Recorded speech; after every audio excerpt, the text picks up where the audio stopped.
Hey y'all, this is Angus E. Lee from Angus E. Lee Studios and from AttitudeInternetRadio.com.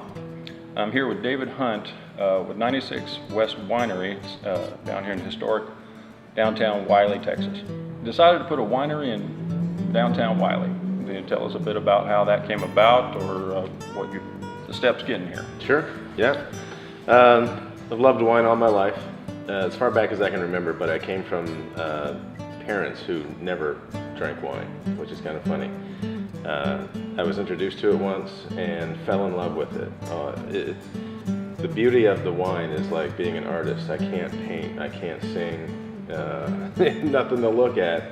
So wine is an art that I can do. You don't have to have dance moves or anything like that, but when you have a good palate and a good sense of smell, and you can follow a recipe, you can be an artist in the wine industry. How do you come about the flavors that you do? How do you arrive at these? I mean, is it a public-driven thing, or is it more of a you decided, you're the final word? How does that It's go? a combination, really. It's first me.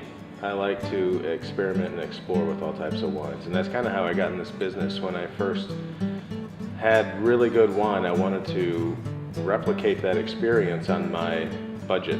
Gotcha. So I opened literally thousands of bottles of wine in the last several years, and in doing so, I developed a pretty good sense of what wines are and what they should taste like, and all sorts of wines. South American, South African,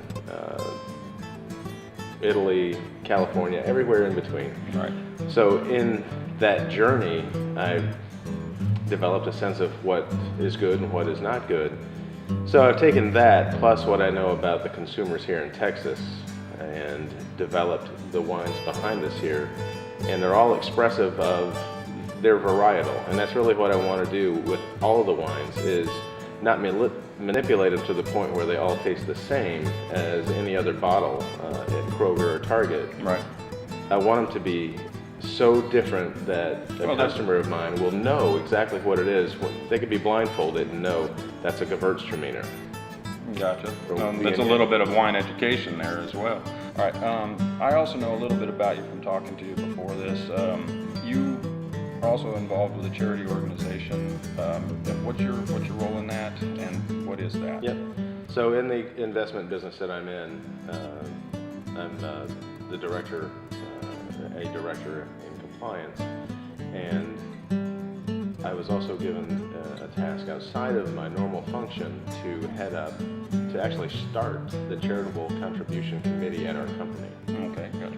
Yeah, and since then, it's been about 4 years now, and what we do is we'll get our colleagues together and we'll have volunteer time, we'll pitch in money, we'll think of different ways to fundraise for this organization or organizations, and we've selected a couple, and we've been with them since the very beginning. And one of those is the Family Place out of Dallas, and all of these are very local functioned charities. In Dallas oriented. Dallas, yeah. So we want to help the community, even in that other side of the business that I'm in. And the other is the American Cancer Society, the Dallas branch, obviously. Gotcha. We do the Race for Life all the time. Oh wow. Okay. A lot of things with the Family Place, and the Family Place is obviously a well-known organization here in the state of Texas, and they help battered women and children. This is Angus E. Lee representing the Jesse McCaskill Foundation, coming April 13th here in Wiley, Texas at the 96 West Winery on 103 North Ballard Street. We're having an event for Throwaway Ponies. Now, Throwaway Ponies is a horse shelter. They are located out of Rockwall, Texas. They take in neglected and abused horses. We're going to have a live auction. We're going to have artwork and photography and objects d'art for sale. This is Angus E. Lee, the Jesse McCaskill Foundation. Thank you very much.